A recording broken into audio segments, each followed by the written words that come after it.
Hello guys, আজি আমি 2026 APSC paper को डिस्कस करिब गई आसो।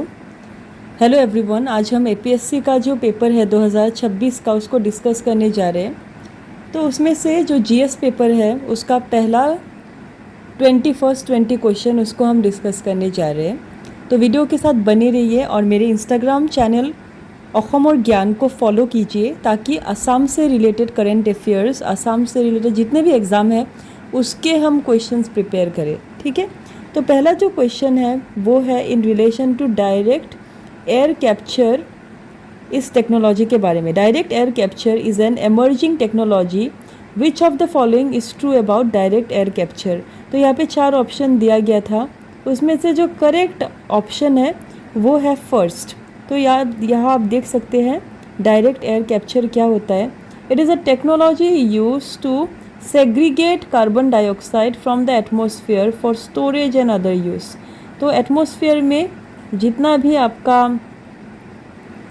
कार्बन डाइऑक्साइड यूज़ होता है उसको हम सेग्रीगेट करेंगे ताकि इसको हम दूसरे यूज़ के लिए हम अपना सकें। तो number 1 will be correct one. इसके बाद आप देखिए जो सेकेंड क्वेश्चन था, विच of the following statement is true about green climate is not true about green climate fund. तो यहाँ पे नॉट ट्रू पूछा है। इसमें से 4 ऑप्शन दिया है। तो पहला जो है, it is the largest climate finance in the world.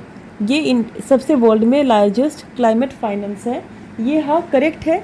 Green climate fund actually है क्या? ये डेवलपिंग कंट्रीज़ को हेल्प करने के लिए एक फ़ंड तैयार किया गया था और बेसिकली इसमें क्या डिसाइड किया गया था कि ग्रीन हाउस गैसेस को हम कैसे रिड्यूस कर सके, फिर क्लाइमेट चेंज से कैसे अडॉप्शन किया जा सके, और साथ ही डेवलपिंग कंट्रीज़ के लिए एक फ़ंड होना चाहिए ताकि इमरजेंसी के टाइम में उनको एक रिलीफ मिले। ये डिस्कशन हुआ था UNFCCC 2010 में और यहाँ पे ये ग्रीन फंड इनिशिएटिव स्टार्ट हुआ था। तो इसमें से करेक्ट ऑप्शन क्या होगा, कौन सा करेक्ट नहीं है? बाकी सब तो करेक्ट है। It is the largest climate finance in the world. India receives funding, क्योंकि इंडिया भी एक डेवलपिंग कंट्री है तो वो भी फंडिंग रिसीव करता है। This fund is established with in the framework of UNFCCC, correct है। ये लास्ट वाला करेक्ट नहीं है। इसका जो हेडक्वार्टर है ये स्विट्ज़रलैंड में नहीं है, इसका हेडक्वार्टर साउथ कोरिया के इंकडन में है।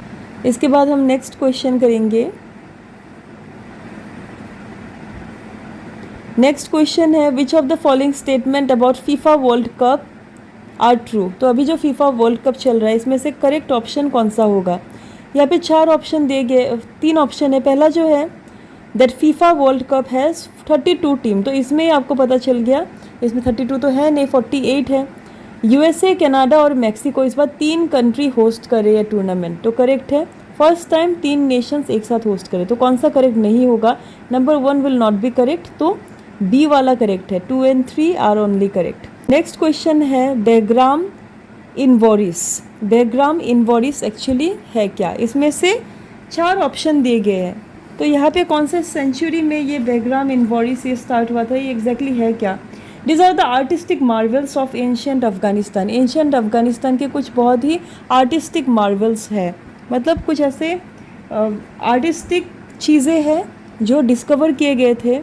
ये डायग्राम जो इवोरिस है ये कौन से सेंचुरी में डिस्कवर किया गया था? ये नंबर 1 फर्स्ट सेंचुरी और सेकेंड सेंचुरी CC। ये आप याद रखिए कहाँ पे हुआ था, ये अफ़गानिस्तान में ये डिस्कवर किया गया था। और ये बहुत ही कुछ मार्वल्स है, ओके, ब्यूटीफुल ऑब्जेक्ट्स हैं जो डिस्कवर किए गए थे। इसके बाद हम नेक्स्ट क्वेश्चन देखते हैं। The rock cut caves of Udayagiri and Khandagiri hills in Orissa belong to which of the following. तो जो उदयगिरी में जो रॉक कट केव्स है ये कौन सा सेक्ट को बिलोंग करता है? ये एक्चुअली जैनिज्म को बिलोंग करता है। नेक्स्ट क्वेश्चन है अबाउट बंसखेरा इंस्क्रिप्शन। बंसखेरा इंस्क्रिप्शन किससे रिलेटेड है? हर्षवर्धन से रिलेटेड है ये inscription.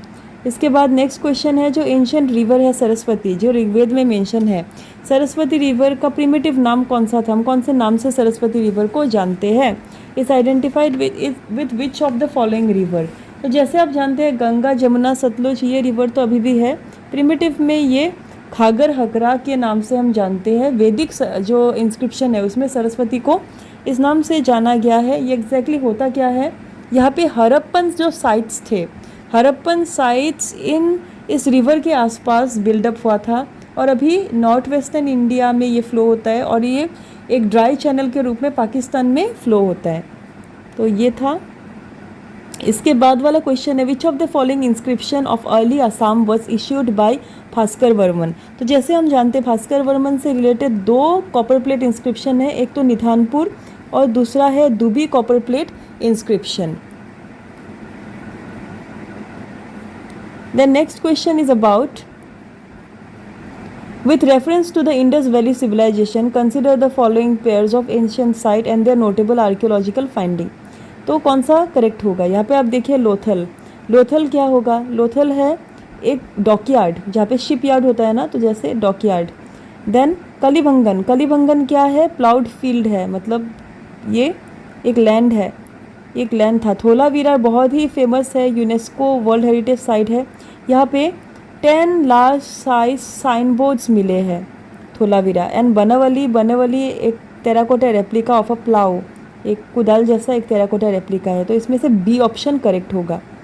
Then the next option is, और ये कहाँ कहाँ पे है ये आपको पता होगा, कौन कौन से साइट्स कहाँ कहाँ पे है। जैसे लोथल गुजरात में है, देन कलिबंगन राजस्थान में, धोलावीरा भी यहाँ पे गुजरात पे ही है। तो ये कहाँ कहाँ पे लोकेटेड है ये भी आप देख लीजिए। इसके बाद नेक्स्ट क्वेश्चन है with reference to the contribution of Semson Sing Ingti. ये सैमसोंग सिंह इंटी, इनको हम कार्बी आंगलोंग ऑटोनोमस डिस्ट्रिक्ट से कनेक्ट करते हैं। कौन सा स्टेटमेंट करेक्ट है? तो डेफिनेटली बोर्दोलोई सब कमिटी को फॉर्मेशन करने के लिए ये बहुत ही, मतलब बोर्दोलोई सब कमिटी में जो कार्बीज का इंक्लूजन है in the 6th schedule sorry, इसमें उन्होंने बहुत एक इम्पॉर्टेंट रोल निभाया है।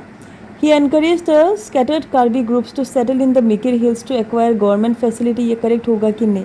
ये एक्चुअली करेक्ट नहीं है। नंबर 1 करेक्ट है, नंबर 2 करेक्ट नहीं है। Number 3 he advocated for complete separation of Karbi Anglong from the state of Assam, ये भी नहीं करेक्ट है। नंबर 4 करेक्ट है। तो 1 and 4 will be the correct one. यहाँ पे he is also known as the father of Karbi Anglong autonomous council and number 1 he played a crucial role as a co-opted member of the Bordoloi sub committee for the inclusion of Karbis under 6th schedule. Karbis को 6th schedule में include करने के लिए उन्होंने actually role निभाया था। Then king Rudra Singha wanted to conquer Bengal and extend his territory because, Rudra Singha ने अपना टेरिटरी एक्सटेंड करना चाहते थे। क्यों करना चाहते थे? इसमें से 4 ऑप्शन है। He wanted to form a Hindu confederacy, हाँ हिंदुज़म तो बहुत ज़्यादा सपोर्ट करते थे Rudra Singha. He wanted to be the all power supreme ruler of India, ये नहीं, ऐसा कुछ एम्बिशन नहीं था उनका।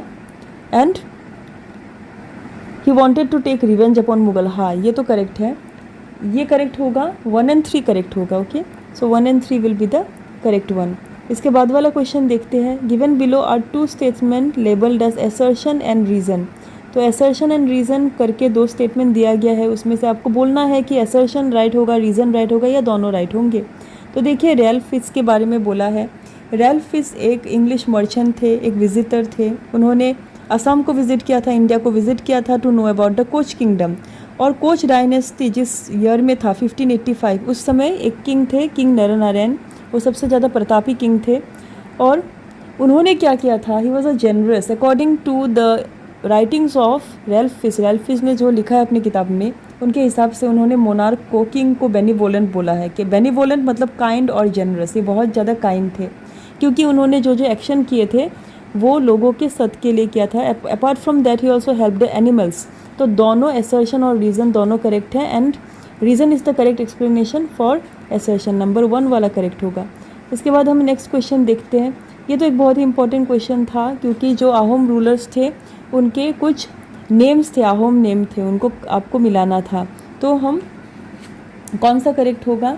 ये सुपथफा हम बोलते हैं गदाधर हिंगो, सुपथफा बोलते हैं गदाधर हिंगो। तो ए के साथ अगर 2 जाता है ये वाला करेक्ट होगा। ओके, नंबर ए वाला करेक्ट होगा। सुतानफा बोला जाता है हिबो हिंगो को, सुतानफा। तो सी के साथ नंबर 4 जा रहे हैं तो ए वाला करेक्ट होगा। ओके, देन हम नेक्स्ट देखते हैं। विच of the following statement about Indigo revolt is true. Indigo revolt के बारे में कहाँ पे मेंशन किया गया है? नील दर्पण एक किताब है, नील दर्पण किताब लिखा था। इस किताब में इंडिगो मिरर, नील दर्पण मतलब क्या? नील मतलब इंडिगो और दर्पण मतलब होता है मिरर, तो इसको हम इंडिगो मिरर भी बोल सकते हैं इस किताब को। ये 1860 में लिखा था, मुंशी प्रेमचंद ने नहीं लिखा था, ये लिखा था दीनबंधु मित्रों ने लिखा था। और यहाँ पे बंगाल पीजन्स को जो ऑप्रेस किया गया था यूरोपियन इंडिगो प्लांटेशन के समय पर, इसके बारे में उल्लेख किया गया है, तो D will be the correct answer. इसके बाद वाला क्वेश्चन देखिए, who was the first propounder of the doctrine of passive resistance? Doctrine of passive resistance मतलब क्या है?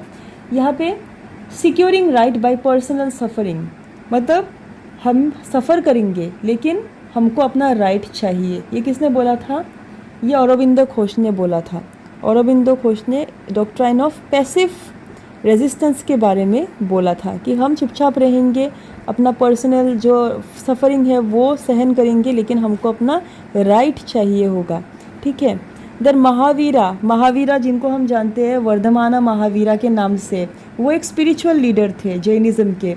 ही वॉज अ तीर्थंकार को बोला जाता है एक स्पिरिचुअल लीडर जिन्होंने एनलाइटनमेंट अटेन किया है, तो वो लास्ट स्पिरिचुअल लीडर थे, और लास्ट मतलब 24th, याद रखिए। तो यहाँ पे दूसरे क्वेश्चन में हम लोग चलते। हमारे चैनल को ज़रूर सब्सक्राइब कीजिएगा ऐसे वीडियोस के लिए। मैं नेक्स्ट जो क्वेश्चंस है वो नेक्स्ट वीडियो में सॉल्व करूँगी। इसमें कितने लाइक्स आते हैं वो देखते, उस हिसाब से मैं बहुत ही जल्दी अपलोड करूँगी। ओके। देन नेक्स्ट ऑथर्स के साथ आपको मिलाना है, तो हेम सरस्वती, ये बहुत ही ईजी है। हेम सरस्वती किसने क्या लिखा है? उन्होंने प्रहलाद चरित हेम सरस्वती ने लिखा है। तो ए के साथ अगर 2 मिल गया, नंबर ए। अभी देखिए बी के साथ 3, मतलब बकुल कायस्थ, किताबत मंजूरी, कबिराज चक्रवर्ती ने क्या लिखा है? शंखचूड़र बध, और द्युतिराम हाजरिका, काली भारत बुरंजी। ओके, तो ये मिल गया ऐसे। इतना एक्सप्लेनेशन नहीं कर रही हूँ क्योंकि ये जस्ट हम सॉल्व कर रहे हैं। देन 19 वाला आप देखिए, the French traveller Jean Baptiste Chevalier visited ancient Assam during the reign of which Ahom ruler in the mid 18th century? He visited the Ahom capital to establish trade. तो उन्होंने, ये जीन बैप्टिस्ट सिवेलियर जो है, उन्होंने ट्रेड के लिए अहोम किंगडम में आए थे। तो किसके टाइम में? प्रताप सिंह के टाइम में आए थे। ये देखिए पाइक प्रथा, पोसा प्रथा, ये भी प्रताप सिंह के टाइम पे ही ज़्यादा मतलब फेमस हुआ था। एक्चुअली सुहुमुंग के टाइम में ये स्टार्ट हुआ था। तो ऐसे आप कुछ चीज़ें कनेक्ट भी कर सकते हैं। देन नेक्स्ट क्वेश्चन हम लोग चलते हैं। Next question, arrange the following rock system of India in chronological order, मतलब सबसे पुरानी से सबसे नया तक आपको जाना होगा। तो देखिए, आप जब आर्कियन आ रहा है ना, Archaean era, it is the most primitive, तो आर्कियन को पहले हम देंगे, इसके बाद थरावर, इसके बाद विंध्या, और सबसे अभी latest Palaeozoic to Mesozoic era में गोंदवाना। तो ये कौन सा करेक्ट होगा? आप देखिए, इसमें से कनेक्ट कीजिए, डी वाला करेक्ट होगा। ओके, डी वाला 3, 1, 2, 4, पहले 3 आएगा, डेट इज़ आर्कियन आएगा, इसके बाद 1 आएगा, थरावर आएगा, थरावर के बाद क्या फॉर्म हो रहा है? थरावर से विंध्या फॉर्म होता है, लास्ट में गोंदवाना फॉर्म होता है। कंसिडर द फॉलोइंग पेयर्स, उसमें से कौन सा करेक्ट है आपको बोलना है। एलुवियल सॉइल, ब्रह्मपुत्र का सॉइल तो एलुवियल है, बर्फ का भी है। रेड सॉइल कार्बी आंगलोंग और नॉर्थ कछार हिल में पाया जाता है। लेटेराइट सॉइल यस मेघालय प्लेटू में, और सैंडी सॉइल अभी जो रिवर बेड्स है चार एरिया में। तो ये सब करेक्ट होंगे। यहाँ पे हम लोग क्या देंगे कि 1, 2, 3, 4 all will be the correct one, D वाला देंगे। तो अभी हम लोग चलते हैं लास्ट क्वेश्चन में। फर्स्ट 22 क्वेश्चन में यहाँ पे लाई हूँ। Which of the following pair regarding the festival of North East India are incorrectly match? कौन सा इनकरेक्टली मैच है? देखिए, मोएत्सु फेस्टिवल नागालैंड में करेक्ट है। बैसागु फेस्टिवल मेघालय में नहीं, ये आसाम में सेलिब्रेट किया जाता है। सांघाई डियर का जो फेस्टिवल है मणिपुर में करेक्ट है। थाबाल जो छोंगबा है ये भी मणिपुर में, ये एक्चुअली मिजोरम में नहीं। तो 2 और 4 इनकरेक्ट है। और कौन सा इनकरेक्ट है यहाँ पे पूछा गया है। Okay, 2 and 4 will be the incorrect one. तो ये वाला होगा कौन सा incorrect. Okay, so next question सब नेक्स्ट वीडियो में लाएंगे। आप चैनल को ज़रूर सब्सक्राइब कीजिएगा, फॉलो कीजिएगा। Till then bye bye.